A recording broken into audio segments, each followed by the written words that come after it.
Hello' guys, good afternoon. আজি ব্লগটো মই দেৰিকৈ ষ্টাৰ্ট কৰিছোঁ। আমি এতিয়া সকলো ওলাই যাওঁ, ৰাস্তাই ৰাস্তাই যি দেখা পাওঁ দেখুৱাই যাম বাৰু। তাৰপিছত আমি মলত সোমামগৈ আৰু মলৰ পৰা আহি মোৰ বাৰ্থডে চেলিব্ৰেট মানে আৰু ঘৰতে কেক কাটি বাহিৰত খাবলৈ যাম বুলি ভাবি থৈছোঁ। দেখা যাওক কি হয়। আহক মোৰ লগত অলপ ওলাই যাওঁ, ব'লক। এতিয়া আমি ঘৰৰ পৰা ওলাই আহিছোঁ।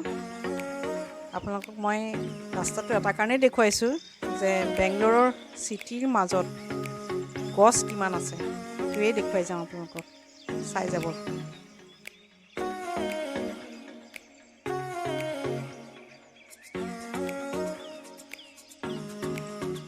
ৰাস্তা ঘাটবিলাকক চাবচোন, কিমান ফুল লগাই থয় টাববিলাকত, ডিভাইডাৰৰ মাজত টাব আৰু বাকীটো গছবিলাকত ফুল ফুলিয়েই থাকে। গছৰ কাৰণে আপোনালোকক কিছুমান ঠাই দেখাবই নোৱাৰোঁ। এইখিনিতে এটা ভিলা আছিলে, ভিলা আপোনালোকক দেখুৱাবই নোৱাৰিলোঁ, ইমান গছ দেখাই নাপায়।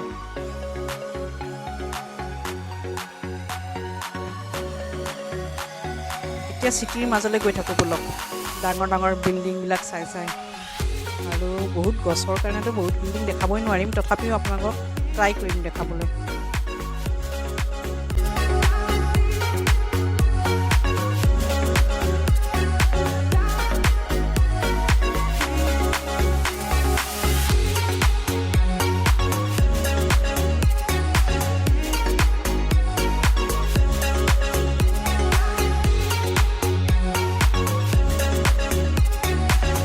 মই যে এইখিনি ঠাই দেখুৱাইছোঁ একমাত্ৰ গছৰ কাৰণে। চিটিৰ মাজত গছ চাওকচোন কেনেকুৱা গছ আছে।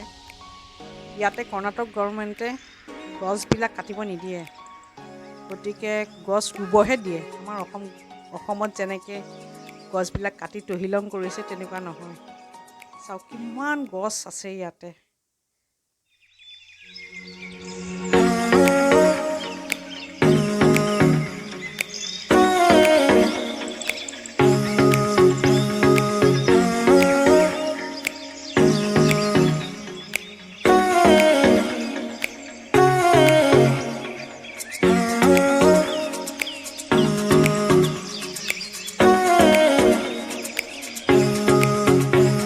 মই এতিয়া আপোনালোকক দেখুৱাম সুৰা সম্ৰাট কিংফিচাৰৰ মালিক বিজয় মালিয়াৰ ঘৰটো। এইটো সম্পূৰ্ণ গ্লাছৰ ঘৰ আৰু মোৰতো এনেকুৱা লাগে সন্মুখত থিয় হৈ থাকিলে যেন টুইন টাৱাৰৰ সন্মুখতহে আছোঁ, কুৱালালামপুৰৰ। এইটো একদম গ্লাছৰ ঘৰ। এইটো তেওঁৰ অৱশ্যে এনচেষ্ট্ৰেল লেণ্ডৰ ওপৰতে আছে। এইটো সুন্দৰম মটৰ্ছ, এইটো মাৰ্চিডিজ শ্ব'ৰুম তেওঁলোকৰ, আৰু তাৰ ওপৰত আছে তেওঁলোকৰ UB টাৱাৰ বুলি কয় এইটো। ইয়াতে মল আছে, তাৰপিছত ইয়াত আছে ৰেষ্টুৰাঁ, হোটেল, একেবাৰে ওপৰত তেওঁৰ ভিলা। এইখন হ'ল ৰেষ্টুৰাঁ, বহুত তলীয়া ৰেষ্টুৰাঁ এইখন, বহুতকেইখন ৰেষ্টুৰাঁ আছে ইয়াতে। আৰু তেওঁৰ একেবাৰে ওপৰত আছে private helipad, garden, swimming pool চব আছে। চাওকচোন একদম টুইন টাৱাৰৰ সন্মুখত থকা যেন লাগিছে যে।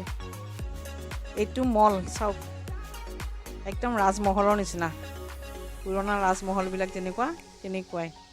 এতিয়া ইয়াতে সোমাই দুই এটা বস্তু ল'ম, তাৰপিছতে ঘৰলৈ যামগৈ। আকৌ বাৰ্থডেৰ কাৰণে ওলাই আহিম বাহিৰত খাবলৈ, গতিকে সোমাওঁ ব'লক।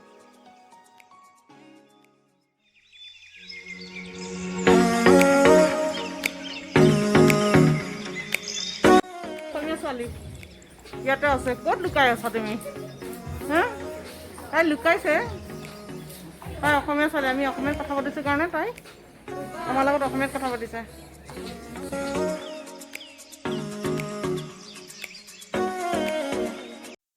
মলত অলপ এনেই ঘূৰিলোঁ, দুই এটা বস্তু কিনিলোঁ, আৰু বাহঁতে মোক বাৰ্থডে গিফ্ট দিলে, আৰু ময়ো তেওঁলোকক দুই এটা বস্তু সৰু সুৰাকৈ দিলোঁ। গতিকে আল্টিমেটলি বজাৰ সমাৰ কৰিলোঁ আৰু অকণমান। এয়া মই বজাৰৰ টোপোলা লৈ পেলাই এটা পজো দিলোঁ লগতে।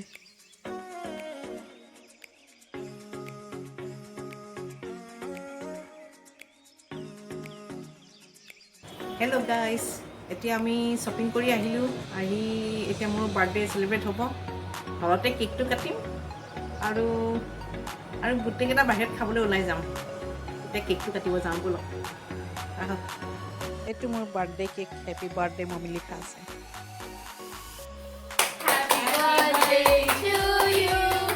Happy birthday to you. Happy birthday to you, Mahi. Happy birthday to you. May God bless you. May God bless you. May God bless you, dear Mahi. Happy birthday to you. Happy birthday. Thank you. Wow.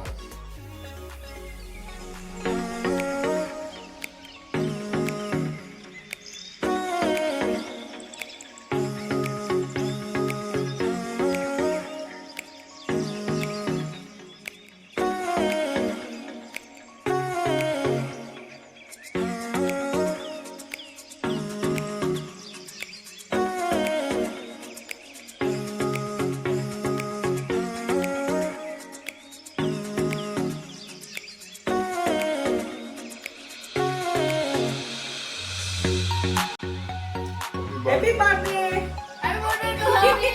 I wanted to hug it. Happy birthday. মোৰ সাবস্ক্ৰাইবাৰৰ কাৰণে দিছে দেই এইটো সাবস্ক্ৰাইবাৰৰ কাৰণে মই খাইছো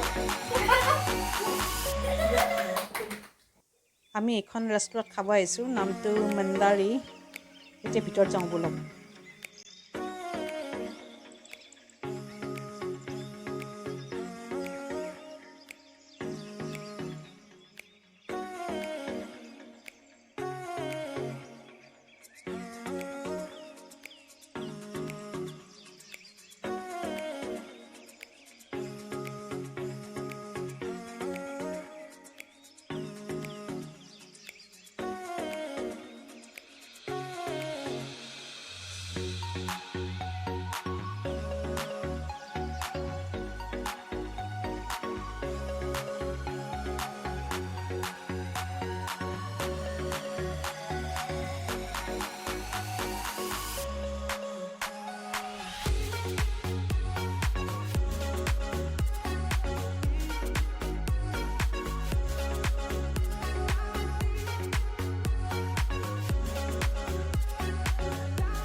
এতিয়া খাই বৈ উঠি আমি অলপ ফটো ছেশ্যন কৰিলোঁ তাৰপিছত ৰাতি হৈছে বহুত এতিয়া ঘৰলৈ যাওঁগৈ গতিকে তাৰ আগতে দুখনমান ফটো উঠি ল'লোঁ